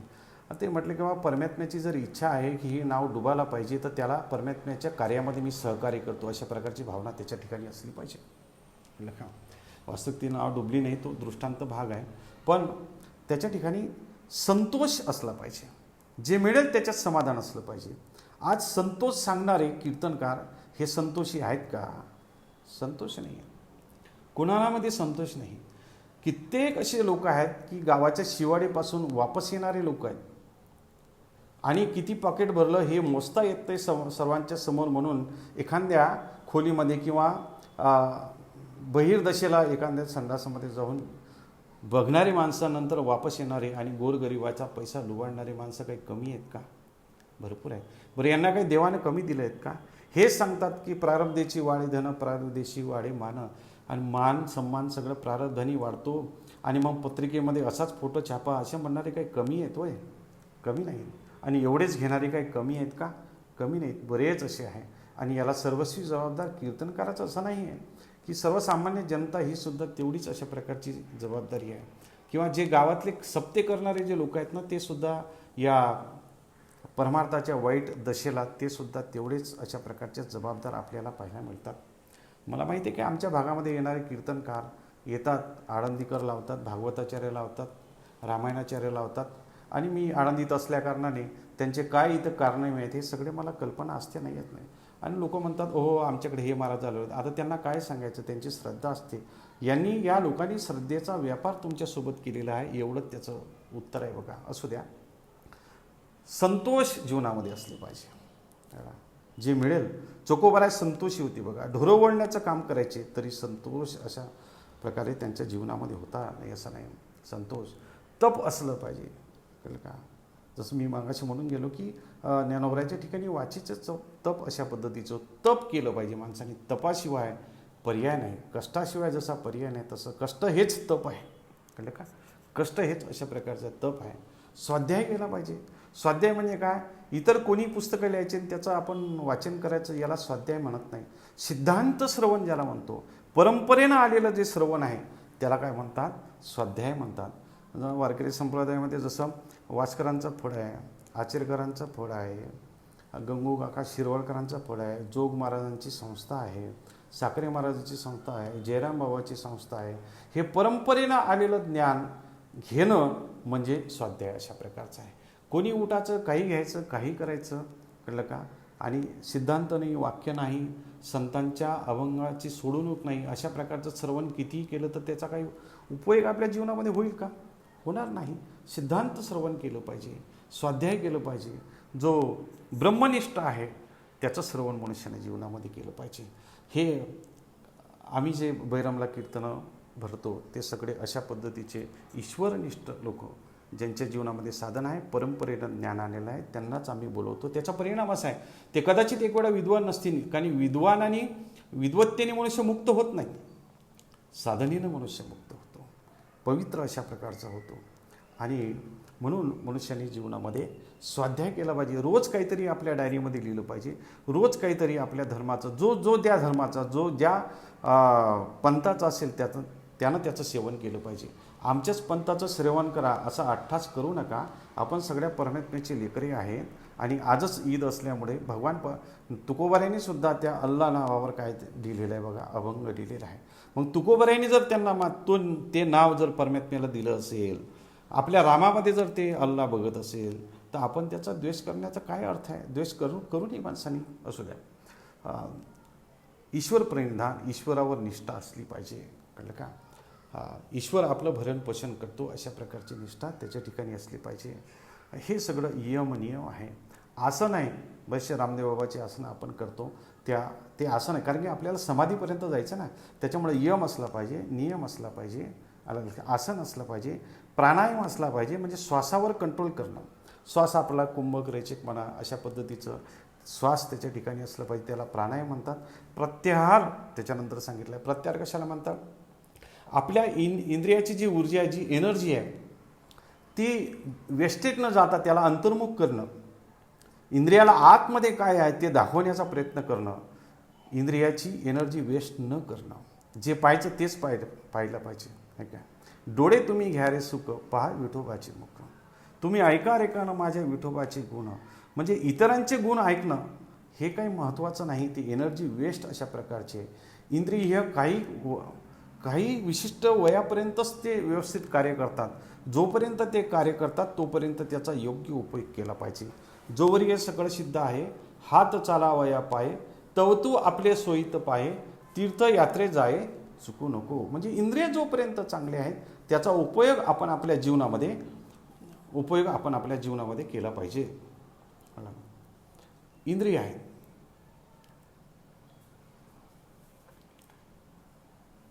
इंद्रियाला जर आपण वाईट असं वळण लावलेलं असेल तर ते इंद्रिय विषयाचाच भोग घेतील, इतरांचा भोग ते घेणार नाही. का प्रत्याहार झाला. त्याच्यानंतर धारणा, तशा प्रकारची धारणा आपण आपल्या जीवनामध्ये केली पाहिजे की परमात्म्याचं चिंतन आपण आपल्या जीवनामध्ये सातत्यानं अशा प्रकारचं केलं पाहिजे. आणि हे करत असताना धारणा केली. धारणा ही जीवाच्या संबंधाने आहे. जसं मी 3 हे शरीराच्या संबंधाने आहे, दुसरे 3 जे आहेत ते मनाच्या संबंधाने आहे. धारणा ही जी आहे ध्यान जे आहे हे जीवाच्या संबंधाने आहे. त्याच्यानंतर मनुष्याला समाधी लागते, समाधी निर्विकल्प लागते, त्याच्यामध्ये शून्यम सगळं शून्य, जग शून्य अशा पद्धतीचं झालं असते. त्याच्यानंतर त्याला परमात्म्याची प्राप्ती होते. हे 8 अशा प्रकारचे काय भाकरी त्यांनी खाल्लेल्या आहेत. एवढं पोट त्यांनी त्या स्त्रीचं भरलं नाही म्हणून तिनं 12 अशा प्रकारच्या काय आहेत पोळ्यासुद्धा खाल्लेल्या आहेत, जे आपल्याला भगवंतांनी दिलेल्या आहेत. कुठल्या प्रकारच्या आहेत? 12 पोळ्या आहेत. असं आहे, भाकरी जाड असतात, पोळ्या बारीक असतात आणि म्हणून ते जास्त खाल्ल्या जातात. असू द्या. तर कुठल्या प्रकारच्या आहेत त्या? की मनुष्याचे 12 गुण, परमेश्वर आणि उपासना असे 12 आहेत. कुठले 12 गुण आहेत त्याचा विचार करत असताना नित्यनैमित्तिक धर्माचरण, सकाळी उठणे, आंघोळ करणे, देवपूजा करणे, ह्या सगळे नित्यनैमित्तिक अशा प्रकारचे आहेत ना, ते आपण आपल्या जीवनामध्ये धर्माचरण ते केलं पाहिजे. केवळ धर्माचरण करून यथार्थ भाषण केलं पाहिजे. आपल्या भाषणामध्ये काहीतरी अर्थ असला पाहिजे. वायफट बोलू नये, तार्किकाचा टाका संग, तर तार्किक अशा प्रकारचं बोलू नये, कोणाला लागेल अशा प्रकारचं बोलू नये. आशा शंका प्रतारणो, हे संन्यासली अवगुण, हे सगळे अवगुण आपण त्या आपल्या वाणीमधून काढून टाकायला पाहिजे. साच आणि मवाळ, मिथले आणि रसाळ, शब्द जैसे कल्लोळ अमृताचे, अशा प्रकारचं जीवन आपलं हे असलं पाहिजे. आणि म्हणून यथार्थ भाषण आपल्या जीवनामध्ये असलं पाहिजे. यथार्थ भाषण असून चालत नाही. इंद्रियाचा निग्रह आपण आपल्या जीवनामध्ये केला. यथार्थ भाषण बऱ्याच लोकांचं असते, पण इंद्रियाचा निग्रह, कंट्रोल, इंद्रियाचं नियमन आपल्या ताब्यामध्ये ते नसतं. इंद्रियाचं नियमन आपल्या जीवनामध्ये केलं पाहिजे. त्याच्यानंतर त्याच्या जीवनामध्ये सहनशीलता अशा प्रकारची असली पाहिजे. सहनशील जीवन, आपलं मान पचवता आला पाहिजे, त्याला अपमानही आपल्या जीवनामध्ये पचवला अशी सहनशीलता त्याच्या ठिकाणी असली पाहिजे. त्याच्यानंतर सुपात्री दान त्यांनी जीवनामध्ये केलं पाहिजे. दान तर केलं पाहिजे, पण ते सुपात्र अशा पद्धतीचं दान केलं पाहिजे. हल्ली जे दान आहे ते सुपात्र आहे असं आपल्याला पाहायला मिळत नाही. कळलं का? आता हे महामारीचं संकट आहे बघा, याच्यामध्ये दान प्रत्येकाने केलेलं आहे, नाही असं नाही, खूप मोठ्या लोकांनी केलेलं आहे, चांगली गोष्ट आहे, नाही असं नाही. पण घराच्या शेजारी कोणी मनुष्य आहे, तो अन्नाने मरतोय, त्याला मदत करायची नाही, लक्षात. आणि घराच्या शेजारी त्याची दखलसुद्धा घ्यायची. आणि देशाचं काय चाललं म्हणून PM फंडामध्ये कोणीतरी पैसे पाठवतो, अरे घरासमोर जो मरतोय त्याची कोणी काळजी घेत नाही, हे सुपात्रीदान होईल का हो? तुमच्या समोर जे आहे त्याचं मनुष्याने पहिले काय केलं पाहिजे, त्याचं उत्तर दिलं पाहिजे, त्याला पहिले सांभाळलं पाहिजे. ते न सांभाळता माझं दान हे सर्वश्रेष्ठ आहे, जगाला माहीत झालं पाहिजे म्हणून जर कोणी सांगणारे असतील तर मला वाटते ते सुपात्री अशा प्रकारचं दान नाही. आपल्या बैरम कमिटीमध्ये जेवढ्या लोकांचं दान आहे हे सुपात्री अशा प्रकारचं दान आहे. काय इथं हिशोब दिला जातो, सगळ्या गोष्टी केल्या जाते. आणि महाराष्ट्रामध्ये सगळे जे सप्ते होतात, मला वाटते कुठल्याच सप्त्यातले लोक हिशोब देतात असं मला तरी अजून काही आढळलं नाही. असू द्या, 1.5 करोडचे सप्ते होतात. 1.5 करोडामध्ये जर ज्ञानोबराची गाथा म्हणा, तुकोबराची गाथा म्हणा, ज्ञानोबराची ज्ञानेश्वरी म्हणा, ही प्रत्येकाच्या घराघरामध्ये 1.5 करोडामध्ये गेली असती. विचार पोचणं हे महत्त्वाचं आहे, सप्ताह करणं हे महत्त्वाचं मला वाटत नाही. सप्त्यातून जर विचार जात नसतील तर सप्ताह काय कामाचा, काही अशा प्रकारचा माझा. आणि म्हणून सुपात्री दान त्याच्या ठिकाणी जीवनामध्ये असलं पाहिजे. सुपात्री दान झालं त्याच्यानंतर मग काय असलं पाहिजे की कोणाचे दोष आपण आपल्या जीवनामध्ये नाही काढले पाहिजे. दोषाचं वर्णन आपण आपल्या जीवनामध्ये नाही केलं पाहिजे. दोषाला टाळलं पाहिजे, कोणाच्या दोषाचं वर्णन केलं नाही पाहिजे. दोषाचं वर्णन झालं त्याच्यानंतर आपल्या जीवनामध्ये जी आहे अध्ययन असलं पाहिजे. अध्ययन आपण केलं, रोज काही ना काहीतरी आपण वाचलं पाहिजे. अध्ययन, अध्यापन आणि त्याचं प्रात्यक्षिक हे अध्ययनाचं काय एक प्रकारचं फळ आहे. आणि हे सगळं असताना त्याच्या ठिकाणी धैर्य असलं पाहिजे. धैर्य असून चालत नाही, त्याच्या ठिकाणी तपश्चर्या असली पाहिजे. पण या तपश्चर्यामध्ये, धैर्यामध्ये, या इंद्रिया निग्रहामध्ये, या सुपात्रदानामध्ये ही जी शंकिनी आणि डंकिनी आली की ते काय होते, जसं विश्वामित्राचं 60,000 वर्षाचं जे तपश्चर्या आहे ती काय झाली, भ्रष्ट अशा पद्धतीचं झाली. रंबेमागे झाला कुत्रा, आहे का नाही? मग त्या कुत्रा आपल्याला व्हावं लागतं महाराज, नाही असं नाही. कळलं का? तपश्चर्या जर भंग झाली तर शेवटी तपश्चर्याच आहे. 10वा जो गुण आहे मानवाचा, तो गुण कशाचा आहे की आपण निर्भसना जे विषय आहेत, जे निर्भसना करणारे जे आहेत ते निर्भसना विषयापासून आपण दूर अशा पद्धतीचं राहिलं पाहिजे. या सगळ्याचं सेवन ती विषयरूपी जी वासना आहे ती करत असते. एवढंच नाही, 16 खादले 16 धिरडे रे, 16 प्रकारचे धिरडे तिने आपल्या जीवनामध्ये खाल्लेले आहेत. 16 प्रकारचे धिरडे म्हणजे काय, 16 प्रकारचे देवपूजनाचे जे प्रकार आहेत त्याच्यामध्ये एक जरी प्रकार आपल्या वाटेला आला तरी परमात्मा प्राप्ती आपल्याला होते, नाही असं नाही. त्याच्यामध्ये एक प्रकार आहे नैवेद्य. नैवेद्य नामदेवरायांनी परमात्म्याला दिला आणि तो खाऊ घातला, एका प्रकाराने परमात्मा प्राप्त झाला महाराज. आपण हे 16 प्रकारे करून आतापर्यंत आपल्याला परमात्मा प्राप्त झाला नाही का? विषय वासना घेऊनच आपण परमात्माकडे जातो, त्या टाकून आपण परमात्म्याकडे जात नाही. हे 16 प्रकार कुठले आहेत? आसन आहे, आव्हान आहे, आसन आहे, पाद्य आहे, अर्च आहे, स्नान आहे, त्याच्यानंतर गंध आहे, वस्त्र आहे, त्याच्यानंतर पुष्प आहे, माला आहे, माला आपण करतो, दीप आणा त्याला दाखवतो, पान सुपारी अशा पद्धती दाखवतो, नैवेद्य त्यांना दाखवतो, नैवेद्य दाखवल्यानंतर आरती आपण करतो आणि आरती केल्यानंतर प्रदक्षिणा आपण करतो. हे सगळे जे 16 प्रकार आहेत या 16 प्रकारांनी परमात्म्याची आपली प्राप्ती करता येते. पण ती अशी होती की एवढं या 16 प्रकार 8 भाकरी खाल्ल्या, 12 पोळ्या खाल्ल्या आणि 16 हे सगळे देवपूजेचे सगळे प्रकार खाल्ले का? विषय वासना आपल्या ठिकाणी असल्यामुळे हे सगळे तिने खाल्ल्यानंतर काय केलं? पाणी पिऊन ढेकरं दिली. पाणी पिलं, पाणी म्हणजे जीवन, हे आपलं जीवन, हे जीवनच तिनं संपून टाकलं आणि ढेकरं दिली असा मराठी तिचा मोळा अशा प्रकारचा आहे. नाथ महाराज सांगतात की मराठी जी स्त्री आहे ना ती अशा प्रकारची घातक अशा प्रकारची आहे. असं रूपक नाथ महाराजांनी याच्यामध्ये केलेलं आहे. आणि हे नाथ महाराजांनी रूपक करत असताना जे काही सांगितलेलं आहे की मराठमोळा तिचा आहे, तिनं आपलं जीवन संपवलेलं आहे, हे सगळं तिनं खाल्लेलं आहे. आता आपलं जीवन संपलं, आता ती मुक्त अशा प्रकारची आहे, मुक्त व्यवहार करत असताना आता तिला शृंगार करण्याची बघा काय झाली, आवड अशा पद्धतीची निर्माण झाली. आलं का? कुठल्या प्रकारचा तिनं शृंगार केला लक्षात? त्या शृंगाराचं वर्णन पुढच्या चरणामध्ये केलेलं आहे की 12-16 लुगडी नेसली येईना पाटी पोटी रे, नवखोनाची चोडी शिवली उराशी येईना गाठी रे. तिनं लुगडे अशा प्रकारचे नेसले महाराज, कारण ती माया आहे, माया व्यापक आहे, जी नाही ते दाखवती ती अशा प्रकारची माया आहे. आणि म्हणून या मायेला काय कमी लुगडे लागणार आहेत का? पूर्वीच्या बाया लुगडे नेसायच्या, आता नेसत असू द्या. वस्त्र, लुगडं म्हणजे काय? वस्त्र अशा प्रकारचं काष्ट्याचं वस्त्र आहे असं समजून घ्या. ही जी माया आहे, ही जी विषय वासना आहे, हिनं शृंगार करण्याचं ठरवलं बघा. आणि का? याचं जीवन संपलं, आता दुसऱ्याचं जीवन घेण्याकरता परत तिनं शृंगार करून या बाजारामध्ये फिरण्याचा तिनं निश्चय केला. ही 12 प्रकारचे जे 16 प्रकारचे लुगडे, 12 प्रकारचे लुगडे, याचं जर चिंतन आपण केलं तर कशा प्रकारचं चिंतन आपल्याला करता येईल? ही 12 प्रकारची जी लुगडे आहेत त्याच्यामध्ये चक्षुप्राप्ती, चक्षुची प्राप्ती ही काय? एक प्रकारचं लुगड आहे. म्हणजे इंद्रियाच्या संबंधाने जे काही येतं ते तशा प्रकारचे लुगडे आहेत. मनसंग, संकल्प, प्रलाप्त, कळलं का? मनसंग, मनाचा संग, हे एक प्रकारचं लुगडं आहे. त्यांनी आपलं शरीर झाकण्याचा आपण प्रयत्न करायला पाहिजे, लाज आपली झाकण्याचा प्रयत्न केला पाहिजे. नंतर मनसंकल्प आहे. आर्त अशा प्रकारचा आहे.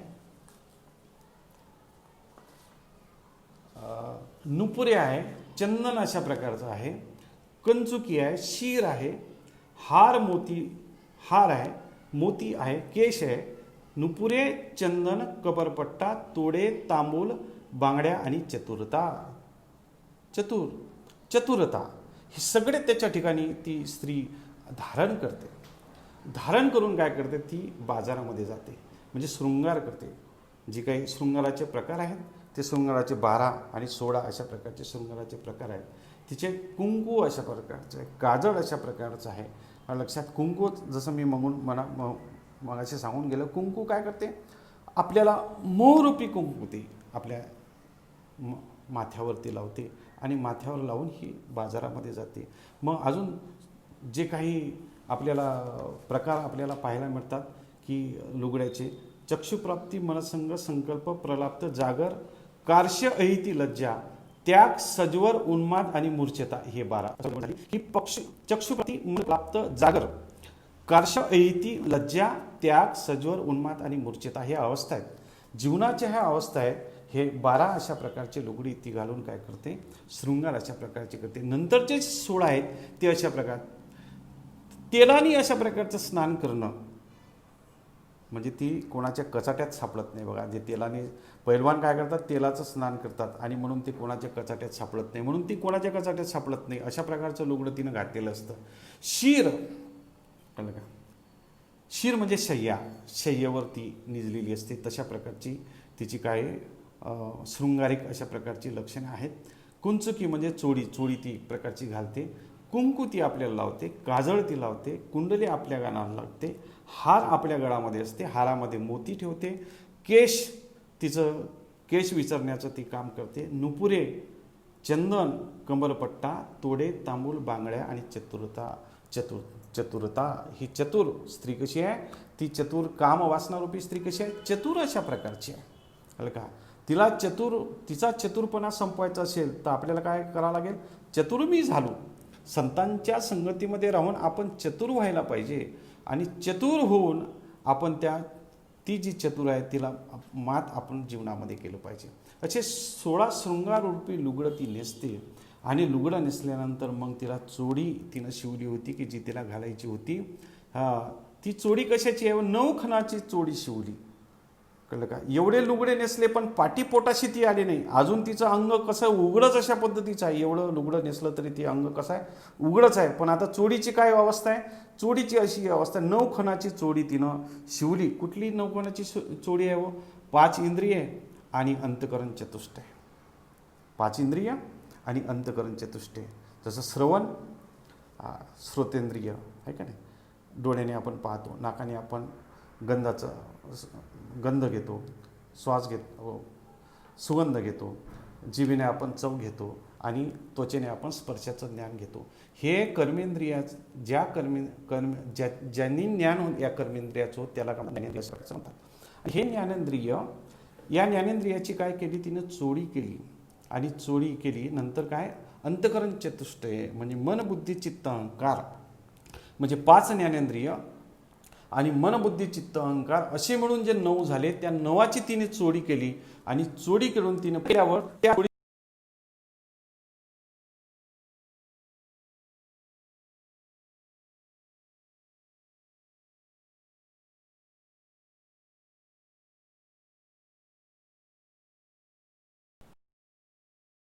उराशी ती आली नाही. म्हणजे अजूनही तिचं अंगवेग उघडच अशा पद्धतीचं आहे.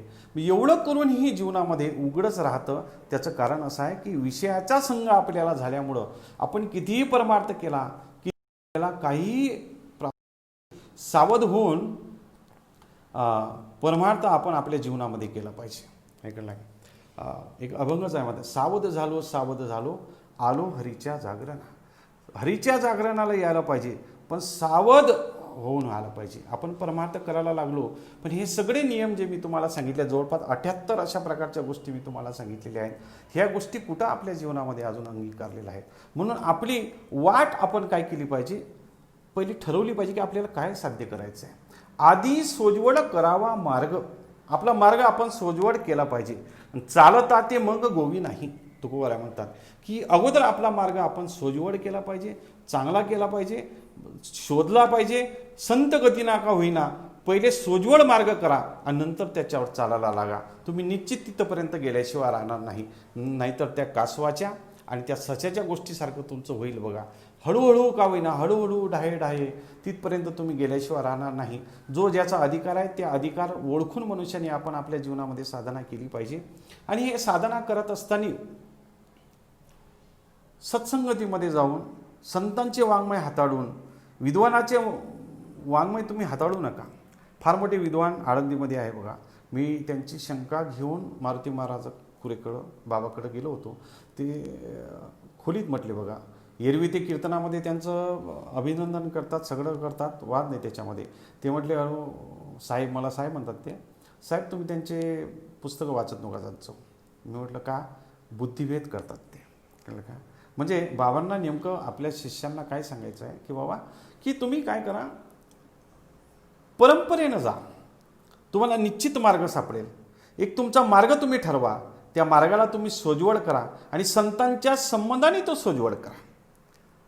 काय संतांनी जो सांगितलाय, मार्ग दावून गेले आधी दयानिधी संत, ते संतांनी अनेक प्रकारचे मार्ग सांगितलेले आहेत. ते मार्ग सांगत असताना हा जो भारुडाचा प्रकार आहे, हा सर्वसामान्याला समजणारा अशा पद्धतीचा आहे. पण सर्वसामान्याला समजेल आणि कीर्तनकार तसा करेल असं कधी होत नाही. सर्वसामान्याला ते समजलं पाहिजे. कळलं का, हे मायेचे विकार, त्या विकारातून हे ज्या काही स्त्रिया विषय वासनारूप अशा निर्माण झालेल्या आहेत, त्या पद्मिनी आहेत, त्या चित्रिणी आहेत, त्या हस्तिनी आहेत आणि त्या शंकिनी आहेत. त्या डंक मारतात बघा, आपल्याला डंक मारतात. अनेक प्रकार जे निर्माण झाले त्याच्यामध्ये हे शंकिनी डंकिनी प्रकार आहेत. अनेक प्रकार, अंबा, असे अनेक प्रकार आपल्याला पाहायला मिळतात. आणि म्हणून प्रत्येक सप्त्यामध्ये जर नियोजन करणारे जे लोक असतात, प्रत्येक कीर्तनकाराला सांगितलं तर कमीत कमी 7 दिवसामध्ये एक जर भारुडावर कीर्तन झालं तर लोकांना त्यांच्या भाषेमध्ये दृष्टांत देऊन सिद्धांत आपल्याला सांगता येतील, नाही असं नाही. पण हल्ली कीर्तनकाराला सासू सून गाय आणि छत्रपती शिवाजी महाराजसारखं काही दिसत नाही. आणि छत्रपती शिवाजी महाराजासारखं आचरण यांचं नसते. कळलं का, स्वतःचे आईबाप कुठेतरी नेऊन टाकतात आणि आई वडिलाचं वर्णन करणारे काही कमी आहेत का, भरपूर अशा पद्धतीचं आहे. का, विषयाचा आपल्याला रोग लागलेला आहे, विषय ऐकण्याची गोडी आपल्या ठिकाणी लागलेली आहे. म्हणून चांगल्या लोकांचं श्रवण केलं पाहिजे, चांगल्या लोकांकडून आपण अभंग सोडून घेतली पाहिजे. संतांचे अभंग हे त्यांचा अनुभव आहे, तो त्यांचा आत्मा आहे. आणि संतांचे अनुभव समजून घेण्याकरता संत व्हावं लागतं. तेवढी पात्रता आपल्या या साधकी जीवनामध्ये नसते. आणि म्हणून जे संतत्वाला प्राप्त झालेले आहेत, संतत्वाला कोण प्राप्त झालेले आहेत की ज्यांची कुठल्याच प्रकारची इच्छा शिल्लक राहिलेली नाही, जसे राऊत महाराजासारखे आहेत, मारुती महाराजसारखे आहेत, जोग महाराज संस्थेतले जे काही शिक्षक आहेत, माऊली महाराज आहेत, असे काही जे महात्मे आहेत ते संत या पदावर असतात. आपण त्यांना संत मानून त्यांचं आचरण, त्यांचा विचार आपल्या जीवनामध्ये कसा काय आहे, ज्ञान असणं महत्त्वाचं नाही, ज्ञानाच्या संबंधाने आचरण करणं हे महत्त्वाचं आहे. आणि म्हणून ज्ञानेश्वरी पाठ करावी, ज्ञानेश्वरीचा अर्थ समजून घ्यावा, ठीक आहे. ज्ञानेश्वरी पाठ करावी की नाही याचं प्रमाण मला सापडलं नाही, पण एक तरी ओवी अनुभवावी, अनुभवाचं प्रमाण मात्र निश्चित आपल्याला पाहायला मिळते. अनुभव हा सर्वस्वी असतो, कळलं का. तिथं शास्त्रसुद्धा कमी पडतं. भक्ती जो पंथ आहे हा अनुभव सिद्ध अशा प्रकारचा आहे. शास्त्रामध्ये जे काही सांगितलेल्या गोष्टी आहेत त्याच्यापेक्षा जास्त भक्तीमध्ये आपल्याला पाहायला मिळतात, कळलं का. भक्ती ही सर्वश्रेष्ठ आहे, शास्त्रालाही मागे टाकणारी अशा प्रकारची काय भक्ती अशा प्रकारची आहे. पण त्या भक्तीचं भांडवल काय, भाव अशा प्रकारची आहे का नाही.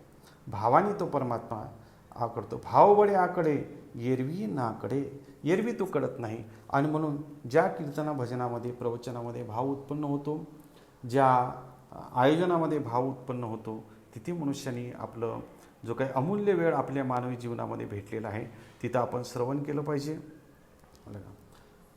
तिथंच आपलं नतमस्तक, तिथंच आपला भाव आपण अर्पण केला पाहिजे. सद्गुरूला आपण शरण गेलं पाहिजे, कळलं का. आणि सद्गुरूला शरण जातस का शरण जायचं, कारण संत महात्मे आपल्याला तशा प्रकारचा उपदेश करतात. उपदेश हा संतांनी करावा लागतो. अज्ञात ज्ञापकत्व जे अज्ञात अशा प्रकारचं आहे आणि सप्रयोजनात्मक जे सप्रयोजन आहे आणि अज्ञात ज्ञापकत्व अशाचं जे आहे, अशा प्रकारचं जे तत्व आहे ते संत महात्मे आपल्याला उपदेश करून सांगत असतात. म्हणून एका जनार्दनी म्हणे बाबा ऐशी बाईल केली रे, तिच्या भयाने सर्व दैवते पडून या गेली रे. हे जे सगळे मी तुम्हाला जे काही सांगितलेत हे दैवत आहे आपल्या ठिकाणी. भक्ती हे दैवत आहे, धर्म हे दैवत आहे, अर्थ हे दैवत आहे, काम मोक्ष हे आपल्या ठिकाणी दैवत आहे. आपल्या ठिकाणी असणारे 10 गुण परमेश्वर आणि उपासना हे 12 जे काही पोळे आहेत त्या आपले दैवत अशा प्रकारचे आहेत. यम नियम आसन प्राणायाम प्रत्याहार धारणा ध्यान समाधी हे काय आहे, एक प्रकारचे काय दैवत अशा प्रकारचे आहेत. आपल्या ठिकाणी 16 प्रकारचे उपचार आपण भगवंताचे करतो, हे काय दैवत अशा प्रकारचे आपल्या ठिकाणी आहेत. आणि या दैवताचा अंगीकार जर करायचा असेल तर आपल्या ठिकाणी विषय वासना ह्या आपण दूर अशा पद्धतीच्या ठेवल्या पाहिजे. त्याचं आपण चिंतन आपल्या जीवनामध्ये नाही केलं पाहिजे. आणि हे जर करायचं नसेल तर संघ आपल्याला चांगला पाहिजे, संघाशिवाय आपल्याला पर्याय नाही. आणि म्हणून वारकरी संप्रदायातले जे काही परंपरेचे कीर्तन आहेत ते सेवन करून, साधू संतांचे महात्मे त्यांचा विचार सेवन करून आपलं जे काही जीवन आहे ते फलीभूत व्हायला पाहिजे. प्रपंचामध्ये अनेक अडथळा येतच असतात. कोणी आपल्याला नाव ठेवील, अपमान करेल, मान करेल, ह्या गोष्टी सोडून द्यायच्या असतात, असू द्या. म्हणून ज्या बैरम कमिटीच्या माध्यमातून मी सेवा देण्याकरता इथं आलेलो आहे त्या बैरम कमिटीचे त्यांचे मी आभार व्यक्त करतो. बैरम संस्थानचे जे अध्यक्ष आहेत त्यांचे मी आभार व्यक्त करतो. गुणवंत बाबा त्या परिसरातले जे आहेत त्यांचे आभार, त्यांचे आशीर्वाद मला आहे. सुखदेव बाबांचा आशीर्वाद मला आहे, ज्ञानोबरायांचा आशीर्वाद आहे, मारुतीदास कुरेकरांचा आशीर्वाद आहे.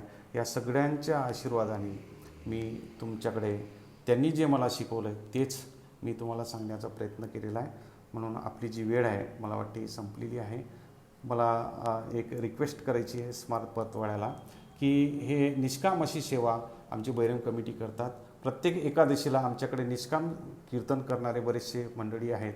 त्यांना जर ही प्रत्येक एकादशीला 7 ते समजा 8 जर ही सेवा दिली तर मला वाटते त्याचा अधिक लाभ परतवाडा, अमरावती जे काही जिल्हा आहेत त्यांना प्राप्त होईल. आणि माझी कर्मभूमी, जन्मभूमी ही अमरावतीच आहे. कर्मभूमीनं जरी मी आनंदित असलो तरी ही माझी जन्मभूमी ही अमरावती जिल्हा असल्याकारणाने मी त्यांना एक रिक्वेस्ट करू इच्छितो की प्रत्येक एकादशीला जर हे श्रवण झालं तर लोकांना त्याचा लाभ होईल. आणि म्हणून स्मार्ट परतवाडा ज्यांनी मला संधी दिली त्यांचे मी आभार व्यक्त करून मी माझ्या या प्रवचनाला इथेच पूर्ण विराम देतो. रामकृष्ण.